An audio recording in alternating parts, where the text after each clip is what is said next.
How long will you be playing with the Grove? Well, tonight was our last night. We leave for San Francisco in the morning. Don't go. What? Quit. Leave the band. Stay on here. Let me see what I can do for you at the studio. I'll talk to Oliver Niles right away. It's just a chance, but take it. Don't settle for the little dream. Go on to the big one. Say, what makes you so sure about me? I heard you sing. But you know yourself, don't you? You just needed somebody to tell you. Hey everybody, I'm Jay Bullington. And I'm Keith Carcino, and we want to know, Have you seen this one?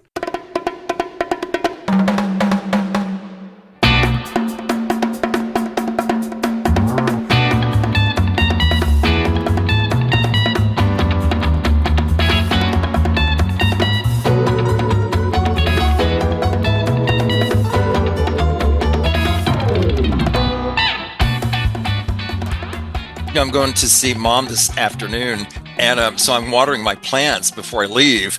And oh my God, I got eaten alive. I was out there for 5 minutes, and I swear I must have. I think I fed an entire army of mosquitoes out there. A bunch of scomitos just love your blood. Oh, they love me. Good sweet blood. They're insane right now. The place that we just came from really didn't have any mosquitoes at all. Oh, really? Oh, you're We're so way lucky. out in the hill country, and You're so lucky. Well, speaking of lucky, we're all lucky to be here for episode number 251. I'm Jay Bullington. And I'm Keith Carcino. And welcome back to HYSTOphiles. We have our good friend Shawna West back with us. Shawna, how you doing? Got Shawna back finally. It's been too long. If you ask me. I know. Glad we got her back. Shawna wasn't able to be with us for the last A Star Is Born episode, but she did watch the movie, so she's going to be able to compare them all along. Okay, good. And she's along for the ride. She's along for the whole ride. Wonderful. Before we get into that, but listeners can't see, but Shawna, that tiny house actually looks it looks so cute behind you. It looks really. yeah. I've seen it to you live from a tiny house on wheels today. That doesn't look too tiny. It looks spacious. Oh, Keith, I have been inside. It is so comfy. Yeah, look at it. It's so cute. It's so cute, and it's so comfy in there. I was so surprised. That looks awesome. Yeah, it's really cool. Hey. Oh wow, it's cool. Awesome. Okay. So the tiny house is kind of new. Let's talk about other things that are new. Let's talk about what's entertaining us lately. Shawna, what's new for you? I decided that I wanted to be a reader again.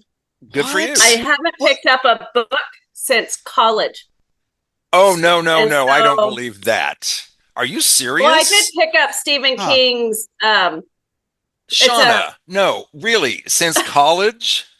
Yeah, I haven't read a full book since college. Are you serious? Wow. Yeah. Well, Okay. I listen to books all the time. I can relate. I know, I can but relate. they I'm very much the surprises same me. way too. Are you see that both of y'all surprise me because y'all are, I'm just going to say it. Y'all are two of the most intelligent people I know. It blows my mind that y'all don't read. It's funny because this is episode 250, and I also have a book that I actually just read right now, which is crazy. That Shawna also said, "What are the chances?" It was meant to be. We're synced up. That's what it is. So, Shawna, what is the book that broke the record for you? What book was it? It was called The God of the Woods by Liz Moore. Okay. And I decided when I was going to become a reader again that I was just going to read a bunch of books that I knew I would like. And murder mystery is something I really like. Yeah, so just entertain yourself. Yeah.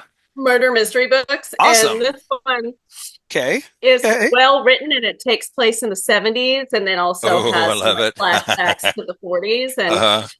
And I bought 4 books, and little did I know that 3 of them were about children being murdered or children murdered. Okay. I didn't catch that in the synopsis when I was looking at these books, but The God of the Woods is really, really good. Okay, good. Very good. And it takes place on summer camp. Perfect timing. Nice slasher. That's what it sounds like to me. I'm just saying.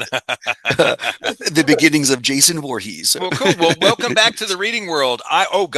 Sean, I showed you when you heard that. I showed you that book I just got.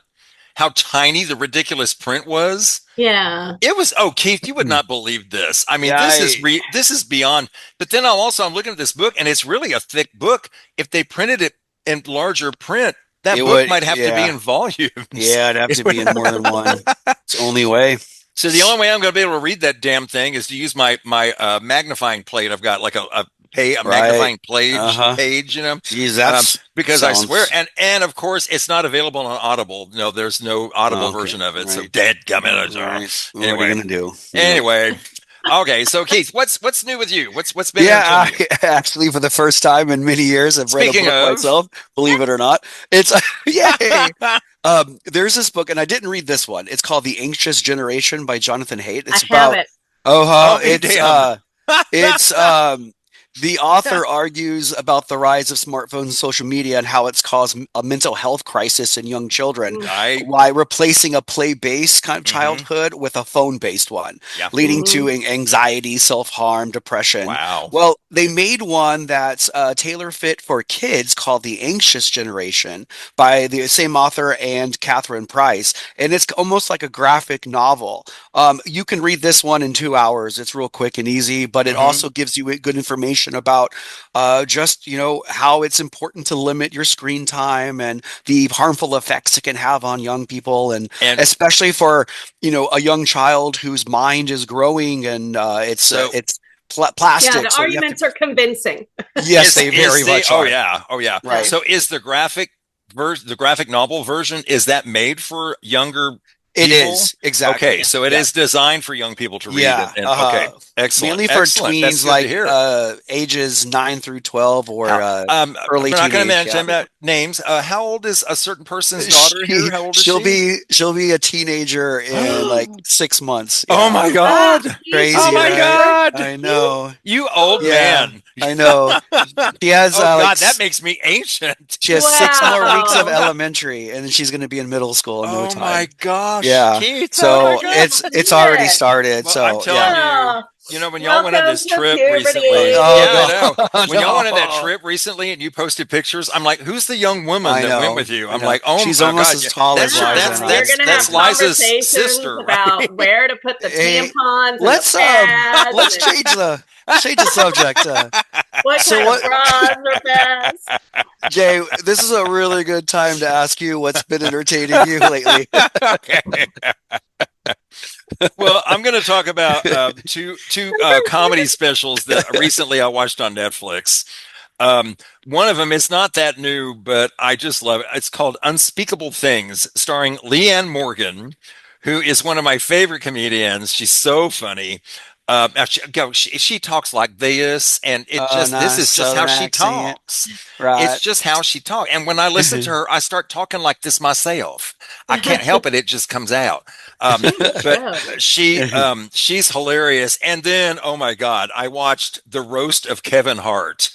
Oh, I haven't seen that, but I will be watching that. I will be watching that. Oh my God, I'm sure it's hilarious. So damned hard. I feel like he gets roasted no matter where he goes. Oh, right. Yeah. But he does it. He's tit for tat there, though. He comes right back. Okay, and he was hilarious. I mean, he could barely stand up sometimes because they were cracking him up so hard. He's such a good sport about it too. But also, and some of it was you could tell some of it was prearranged with him because they had like a little bit together, you know. Okay. It was just so funny from beginning to end. And I mean, these people did not hold back at all. I mean, they come out just guns a-blazing, and it's everybody's fair game. Yeah. Everybody. If you're there to make fun of him, you're going to get made fun of too, okay? Yep, it's everybody. That's right. He's coming back at you. Chelsea Handler, one of my favorites. She is just amazing. You know, I've seen her live. She's amazing. She's cool. She is. She was so good. On point. But they got her really good too, and she was laughing just as hard as anybody. You need to have a good attitude. You got and a good sport. If you're going to be a comedian, you better have a good sense of humor. Hello, that's right. And you better be able to laugh at yourself. Otherwise, that's right. You're not. You're not. Yeah, it's going to get ugly. Okay, well, let's not get ugly. Let's get pretty. Let's go to the glamorous world of Hollywood in 1954. When Keith, we talked about it a little bit on the last episode. I'm reading that book about Hollywood in the 50s. Yeah, things were changing a lot in the 50s. A lot of things were changing with people in this movie. We'll talk about that in a moment. The movie from 1954 is the second version of A Star is Born. So let's get into it. Yes, a star is born, and in its splendor and deep emotional fire, in its shining beauty and wonderful heart, a new era in motion picture achievement is also born. You'll see it in the richness and magnificence so lavishly poured into every scene. You'll feel it in the countless moments of deep human understanding. You'll hear it in the rousing tempo of its great music. And you'll know it when you experience the joy and jubilation of Judy Garland as the star. And you'll never forget James Mason as Norman Maine, clinging desperately to the only real love he'd ever known. There's Jack Carson, Charles Bickford, all bringing inspired life to a story that only life itself could have inspired. You don't know what it's like to see somebody you love crumble away in front of your eyes, bit by bit, day by day. I hate myself because I failed to. You got it, just like you dreamed it. Oh, no. I've got more. So much more. From 1954, A Star is Born, the second version of the movie named A Star is Born, but not the second version of the story. We'll get into that some other time. Directed by George Cukor. George Cukor is one of my favorite directors. He did The Women. He did The Philadelphia Story. He did My Fair Lady. My Fair Lady is the one he won the Oscar for. Many will argue that he should have won the Oscar long before that. And Peter Bogdanovich tried to say that, you won the Oscar, you won that Oscar for all of your work. And he was like, no, I won it from that movie. He wouldn't hear it. He just wouldn't hear it. The stars, you might have heard the main star of this movie. Her name is Judy Garland. You might know that name. Who's that? Yeah, I've heard of her. What? Is she? I've Okay, heard she's of in her. Easter Complete Parade. unknown. Yeah, she was in Easter Parade, Meet Me in St. Louis, and of course, The Wizard of Oz. She was in The Wizard of Oz? Was she like a munchkin? She was was like one a of the side part? Munchkins. No, she was the I Wicked knew it. Witch. She was the Wicked Witch. And then the other lead is James Mason, I've always liked James Mason. He was in North by Northwest. That's Alfred Hitchcock. He played the bad guy in that. He was really good. He was in Lolita. He was the old man in Lolita. And he was in Julius Caesar, which he was in that with Marlon Brando, which we'll talk about that later. That'll come up later and when I'm talking about facts. Okay, quick summary. And see if you recognize this storyline. A fading matinee idol helps a young actress, and we add here, and singer, find fame, even as age and alcoholism send his own career on a downward spiral. That sounds so familiar. Doesn't it sound familiar? It's like we've covered this here before. on out, Keith, Deja vu. for here on out, all the A Star is Borns are musicals. Okay, they're all musicals from here on out. At least make it better. Oh God. Well, that's numbers debatable. We'll see what you think. All right, fine. So you might recognize this name, Esther Blodgett. Esther Blodgett is an aspiring singer with the band, and Norman Maine is a former matinee idol whose career is beginning to decline, just like the other movie started. When he arrives intoxicated at a function at the Shrine Auditorium, I love this opening scene. I think it's so good. Yeah, it really sets the characters right in place. I mean, you really you know him right away. Yep. When the studio publicist Matt Libby, Libby, attempts to keep him off stage, but Norman rushes away and bursts onto the stage where an orchestra is performing. But Esther, who is the singer with the orchestra, she makes it look like he's part of the act and manages to pull handles it like a champ. I mean, I couldn't have done a better job myself. It was expertly done the way she played it off, and everyone loved it. They thought it was part of the act, really. Esther Blodgett has the patience of an angel. Oh yes, my she God, does. doesn't she? Of course, Judy didn't, but Esther did. That's what makes her such a great actress. Yeah. So, realizing that Esther has saved him from total public humiliation, Norman tries to invite her to dinner, and she's like, "Oh no, we got to go." Well, they managed to get away from him, but he finds her later at an after-hours club where she says, "Oh, here you are," and and cold sober. He says, yes, so take advantage of it. And he sits her down and he tells her, he said, you sing like no one I've ever seen. He said, why are you wasting your time with this? She's like, you don't know how hard I worked to get here. And he's like, oh no, you need to follow your dream. You can break into the movies. I'm going to get you into the movies. And he says, I'm going to call you in the morning and I'm going to get this going for you. And so Esther tells Danny McGuire, her bandmate, that she's quitting her gig and she's going to pursue movies in LA. It's a risky move. Meanwhile, Norman goes home and passes out again and forgets that he has to go onto a location out in the ocean filming a movie. Oh God! It's out in the ocean. Yeah, and so okay. It's at this scene where it gets really weird. Okay, where we start getting these still black and white shots, but the audio is still functioning properly, and it lasts for maybe 20, 30 minutes or so. It felt off. I don't know. Okay, here's what happened. I know there's a reason. Yeah, go ahead. Here's what happened. George Cukor, the director, had finished his movie. It was edited. He loved it, and then Judy and her husband at that time, Sid, left, and her husband was the producer. He decided, oh no, we need more musical numbers, so we need to cut out this other stuff. Yeah, so 2.5 hours. 2.5 hours isn't quite long enough. Let's add another 20 minutes. So they added, the Born in a Trunk number used to be a lot shorter, and they made it much longer. They made it. What was that thing? Did you time it? It felt like half an hour. It was 18 minutes. It was 18 minutes. I was going to say it's between 15 and 20 minutes, I think. Yeah. It was 18 minutes. I counted. I even went back and looked at the timestamp. It was. So they cut out all this footage of the movie, and George Cukor was furious, but he couldn't do anything about it back then. Well, what they did, they found some recordings of the audio. They could find the audio, but they could not find the footage, the actual screen, the film. So, but they were able to get like a screenshot. Like they didn't call them screenshots back then, but they publicity stills. Photos, basically stills of when they were filming the scenes. They would take stills, and they were able to get some of those, and they were able to use those stills to continue the story. Because when they took all this stuff out of the movie, you lost what was happening. You totally missed the part about him getting forgetting about her and getting being out in the ocean and her having to go sell nut burgers at the burger place when she said she never wanted to wait tables. And so so all that was cut out. So that's why it was put back. And when they put it back in, George Cukor was so excited, and they were going to have a big showing in California, in Los Angeles, in Hollywood, and about a week before it happened, he passed away.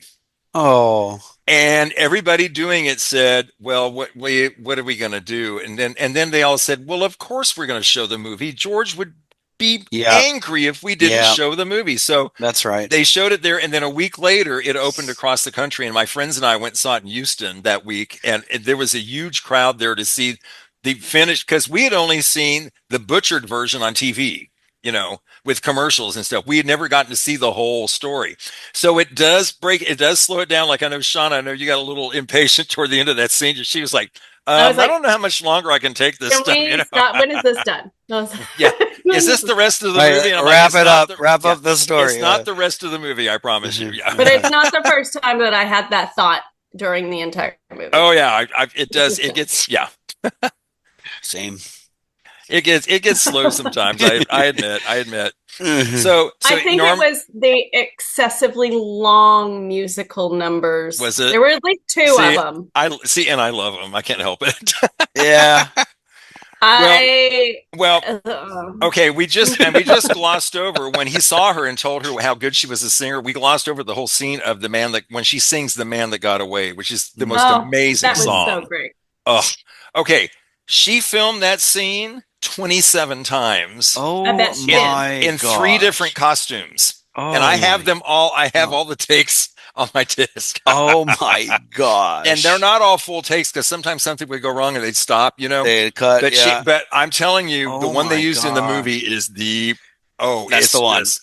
At the end when she's singing and she's framed by all the instruments. They're just all around her face. And she's singing those last words, and it's just so powerful. It's so awesome. No wonder she was a drug addict. Oh, God. They get through shit like that. She had to be on something. 7 times. Yeah, it's ridiculous. That's Gotta exhausting. do a rail in between every song. Yeah, I know, right? Let's do it again. I need another she one. wasn't doing that. For her, it was pills and liquor, but it was all. But still, it was a mess. It's still a mess. I am. So Norman got called away early in the morning for his shot. So later, when he's with. He's just listening to TV and he hears this voice singing on TV and he realizes that's Esther. And he finally tracks her down. So the studio head, Oliver Niles, thinks Esther is just a passing fancy for the actor, but cast her in a small film role when Maine appeals to their friendship and says, hey, listen to her. So some things happen here.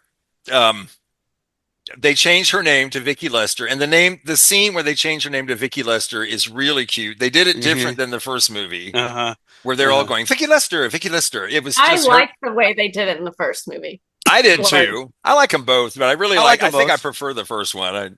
That scene, I do. What was the where she was like her reaction to like okay, she was like Vicky like Lester. It's a great opportunity. She reads it so well. She's like Vicky Lester, then Vicky Lester, and then she's like Vicky Lester. Okay, all right, and cut. Vicky Lester. Yeah. So Norman accidentally gets Niles to listen to Vicky sing. He's playing her voice, and he's like, "Who are you going to get for this movie? You need a young singer who's really good." And where are we going to find? So he tricks him into listening to her, and of course, it looks great. And so she's cast in an important musical, making her a huge success, and her relationship with Norman flourishes, and then they get married. Of course. And this whole thing is moving quickly here. This part of it is moving quickly. Boom, she becomes famous. Boom, they move along. They get married. The scene where he proposes to her and where she finally says yes. That is adorable. Wasn't that cute? That was really cute. When they didn't know they were being recorded, but they were being listened. And she's singing la da da da da. And he says, "Why don't you marry me?" And she goes, "You drink too much." It's so funny. So Vicky's career continues to grow, and Norman finds that his worsening alcoholism is making him just unemployable. He's impossible to work with. He arrives late and drunk everywhere. But then he arrives late and drunk to Vicky's Oscar acceptance speech, which they did in the first movie too. That was heartbreaking. I think this one was even harder to watch. I think it was, wasn't it? Because it seemed more real. The first one the first movie is, because of the time it was made, it's a little over dramatic a bit compared to today's acting. Yeah. That's just the style then. This one seems more, that scene really is like, whoa, that seemed kind of real, and when, Vicky's trying to calm him down, he accidentally strikes her in the face, just like the first movie. Yep. Right in the face. So Vicky continues working after this. She said, "Oh, come on, sit down. If everything's fine." And he's like, "Oh God." So she continues working, and she tells Oliver Norman has gone into a sanitarium. In fact, it feels like from here on to the end, it's very similar to the first one, right? Yeah. It's like spot on. It's pretty parallel. Yes. But I think for me personally, watching Judy go through these scenes that are almost replicating her personal experience as a Hollywood star. Oh yeah! I thought about that too. It was heartbreaking. Oh well, that'll come up later. It was like, this is what she was currently living in her life. She had been through all this. Actively trying to keep her. I mean, at this point, she had been, a drug addict, and it was. Working on not being one at this time. She had already at this point tried to kill herself. She had tried to commit suicide at this point. I mean, she had already gone through all this, Yeah. And there were times when she just looked destroyed. The makeup that they were doing for her two roles, she looked those really long numbers, like pale and thin underneath. Yeah. Right. Yeah. So tired. And what was she, like 31 or something? When I think she was 32 maybe. Just she looked like she was already in her early 50s. But it's so weird because I've got it on the background right now, and her face changes so much through this movie. It's crazy. You would think it took place over years, but it didn't. But depending on the magic of makeup stage, well, and also what stage of the movie she was at, because she would go on binges and that's true. Yeah. That's true. But my heart was bleeding for her. Oh, I know. So Vicky says, he entered the sanitarium, and then when he gets out, he goes to a racetrack and he runs into Libby, who makes fun of him. Oh, you living on Vicky's money now. Good for you. Lucky you. You got that. Libby was such a shithole. Yeah, he was. But he's supposed to be. He's supposed to be. I know. So they get in a fight, and that gets Norman to start drinking again. And then he ends up arrested and is sentenced to 90 days in jail. But Vicky bails him out. Just like the first movie, Vicky saves Norman in jail. Yep. And where they're joined by Niles. Mm-hmm. And Norman overhears Vicky telling Niles that she's going to retire from acting to take care of him. And Niles is saying that Norman's poor life choices, those are his to bear. But realizing what he's done to himself, to Vicky and his career and the people around him, Norman tells Vicky, I'm going for a swim. And he walks into the ocean and drowns himself, just like the first movie. Yep. I feel... okay. Wait, sorry. No, I was just going to say, did you notice, of course, the same thing like in the first movie? He says, wait, I just want to take one more look. Just like he did at the beginning of the movie, just like they did in the first movie. Yeah. So what were you going to say, Shawna?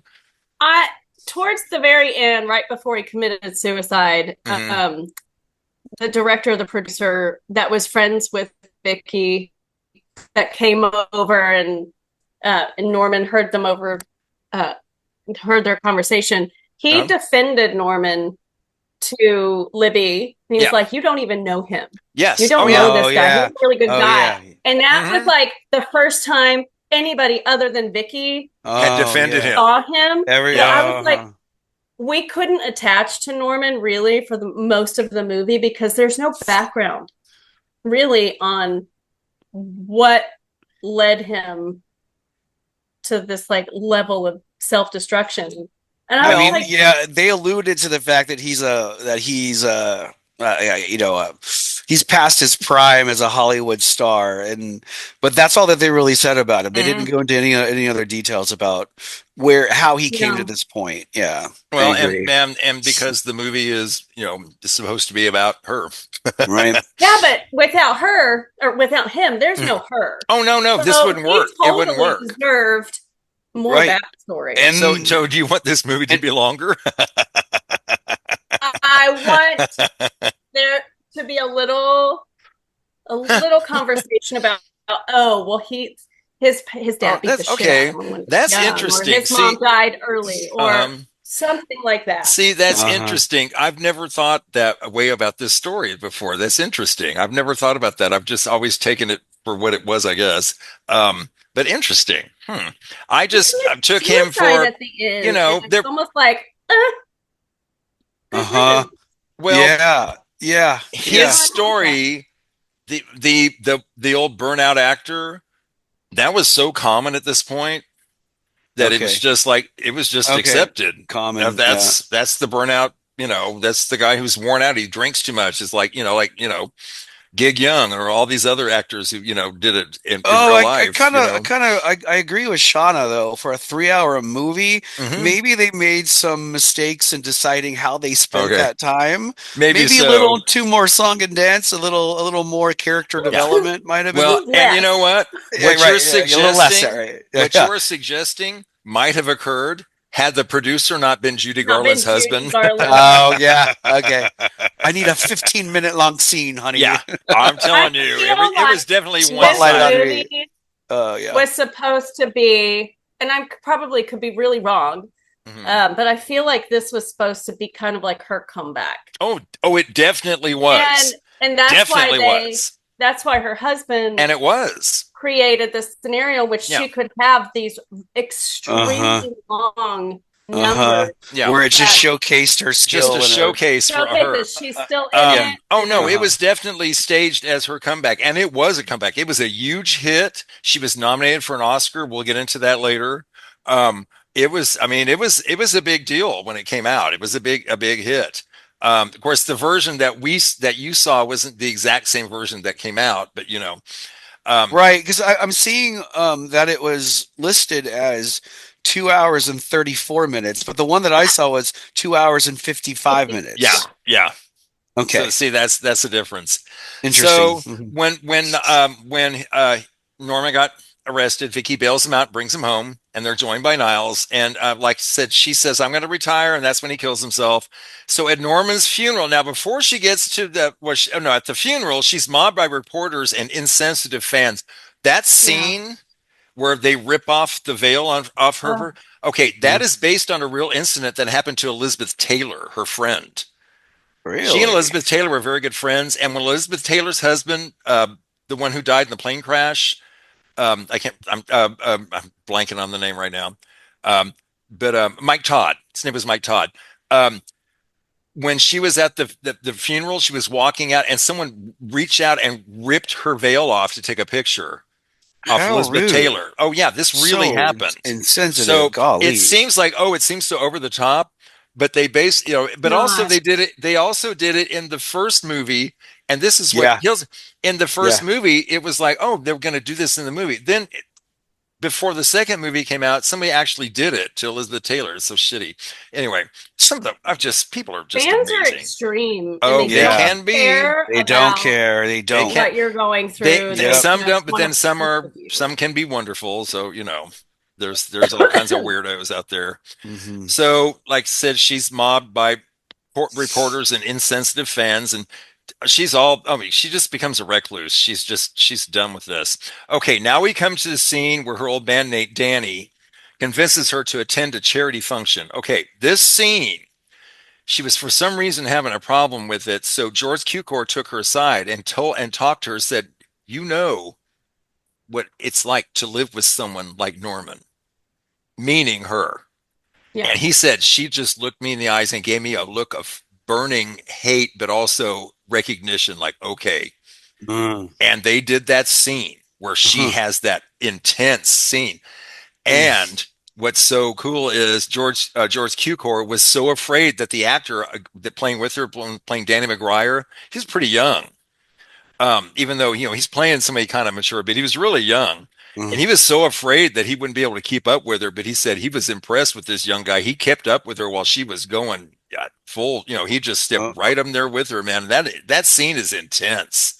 It's really good. Okay, cool. I would say that I didn't see, singing aside, I didn't see Oscar-winning acting from her until the balcony scene right before Norman kills himself. At that point, when she's talking about Norman and preserving his life and doing everything that she can to keep him alive and retire, that is when I saw the Oscar-worthy acting come in, and then it stayed for the rest of the 11 minutes or whatever of the movie.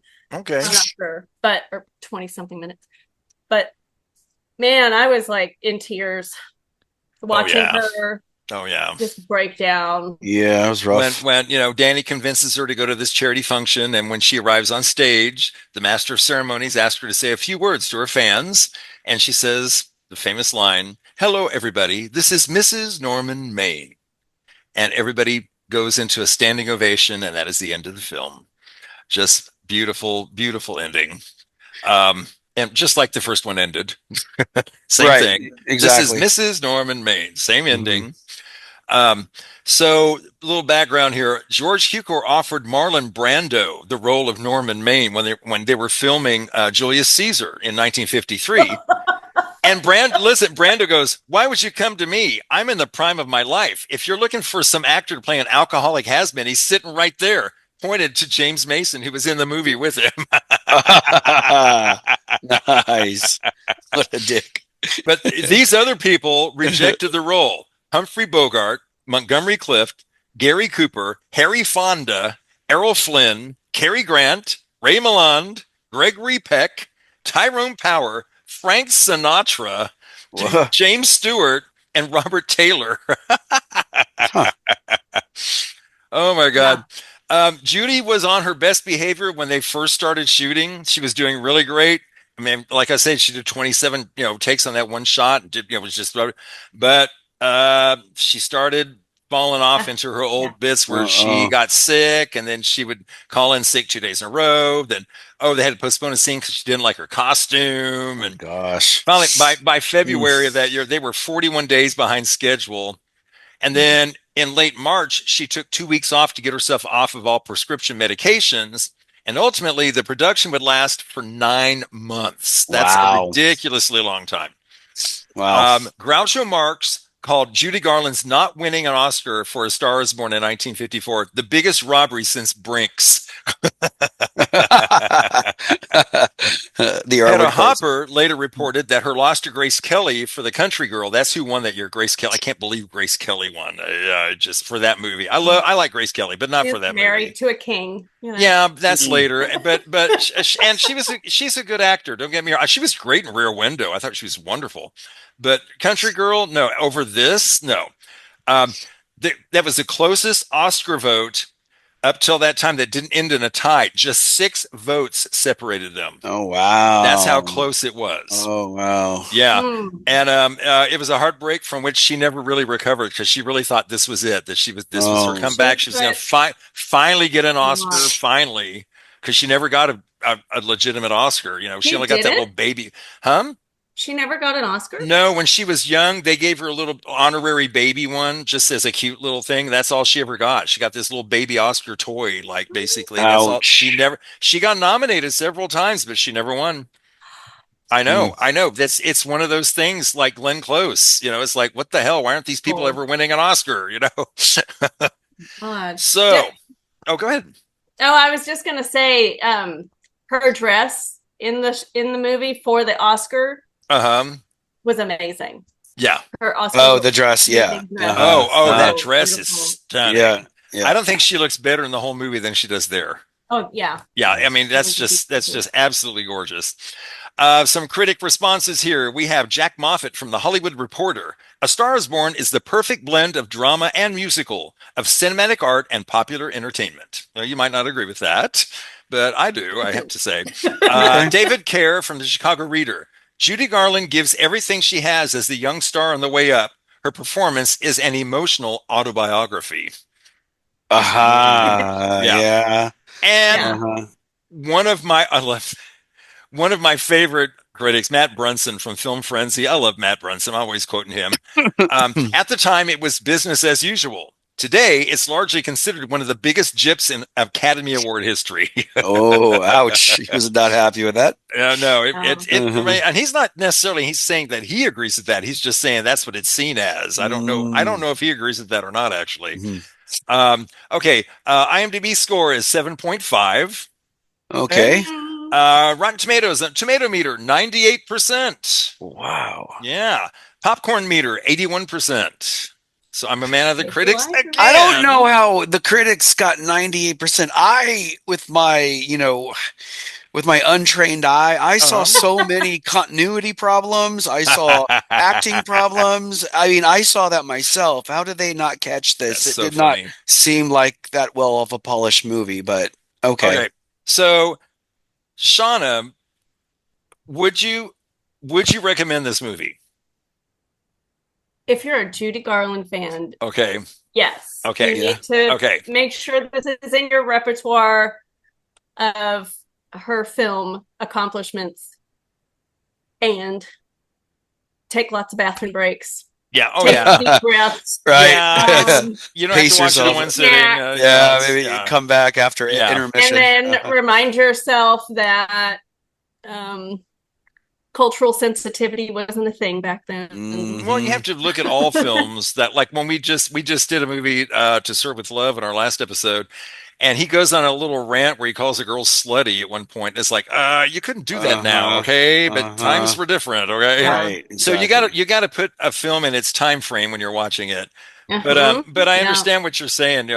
Keith, I think I know the answer. Keith, would you recommend this movie? I thought Janet Gaynor in the first one was great, but I think if there's one part about this movie that I thought the part was even better I thought Judy Garland nailed it in many different ways. She's just Her acting and voice chops are really just phenomenal. You can't say a word about the singing except that it's incredible. Yeah. She really did great, but it was just so long. And if I had to choose between the two, I would take the 1937 version over this one. Yeah. So I would not recommend this one. Okay, I understand that. I feel like shave off an hour would be okay. Yeah. I don't know how.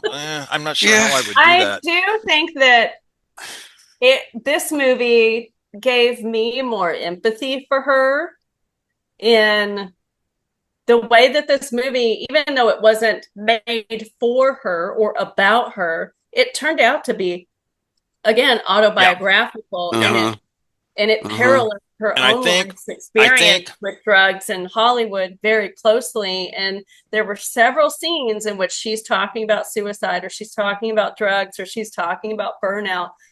She's talking about all these pressures, and it's real. And she's talking about her life. Yeah, that's right. She's talking really, about her life. Yeah, she's talking. Yeah, you can feel it. Yeah. Right. I love Judy Garland so much, and you were saying the music. See, I love the musical numbers. I just love them so much. I love the way they're designed. I love the costumes. I love the choreography. The one where she is. No. The one where she's running from office to office trying to get an agent, and it's that really abstract modern set. When she's got that. My bridges burn, just a babe in arms where you're concerned.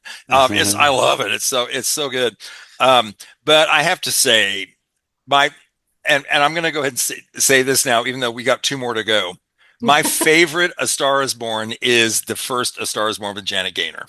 It was It's just my favorite. I can't help it. Now we're gonna get to the other two later on. The 70s version and then the 2020 version, the 2020s version with Gaga. We're gonna get to those and then we'll compare them all at that point. But I'm gonna go ahead and just say right now, the Janet Gaynor version, the original, is your favorite. A Star Is Born. That's my favorite. A Star Is Born. I get it. It's just my favorite. She is so adorable. How do I put that? You don't worry quite as much about her because she seems stronger than Judy. You know what I mean? Okay. Yeah, she just seems more spunky. Like she has more resilience. Yeah, she's more spunky than Judy. Well, I think we also saw her leave her family and go off on her own, which takes a ton of courage and strength in order to do so.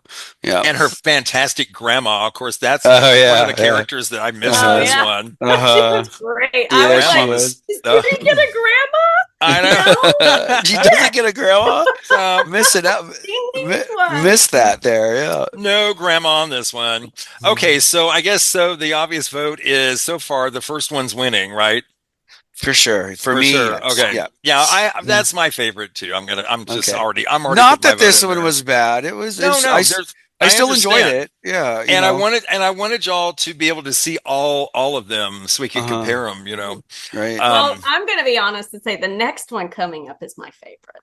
The Barbara Streisand version is your favorite? Oh, okay. Interesting. Okay. That gives me something to look forward to. Okay, we will get more into this when we get into that, baby. Okay, because I got something to come. This is going to be fun. Right.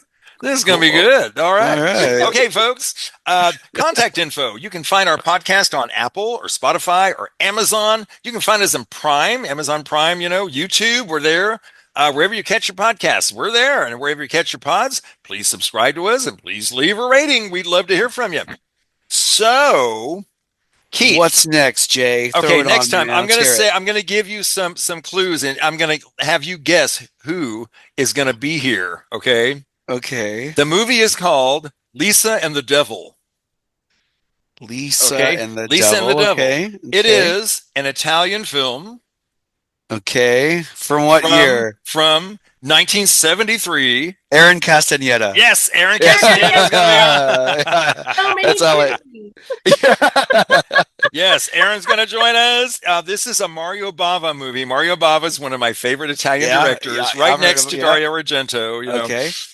So Lisa and the Devil, and it stars like Telly Savalas is in this movie. as the devil, basically. Do you know Telly Savalas from Kojak, the bald? Oh, see, this is way before y'all's time. He had a TV show, and he was bald like me, and he was famous for always having a Tootsie Pop in his mouth. Okay. He was not a cop. He was a private detective. And he would always come up and go, oh, and and then he put this Tootsie Pop in his mouth, and that was his thing. He always had a lollipop in his mouth. It was his shtick. He was famous for that. Yeah. Do you recognize him? I'm looking at him. Yes. Yes, and then Elke Summer is in this movie also, who was a famous Swedish actress. She became famous here in America, but also in Europe. She did a lot of acting, and she's wonderful. And I can't wait to get into this movie, Keith. It's going to be fun. Okay. It's going to be fun. It's gorgeous. You know, these Italian movies from the 70s, especially the horror movies, they were just great, man. They were just so fun. Yeah. Good to watch.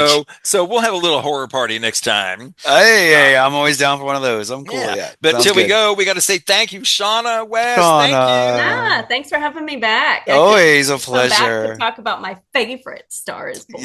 Yes, we're going to do that. Looking forward to it very soon. And until we come back for episode number 252, I'm Jay Bullington. And I'm Keith Carcino. And would y'all please just keep watching movies?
Bye-bye. Okay. Bye-bye. Okay.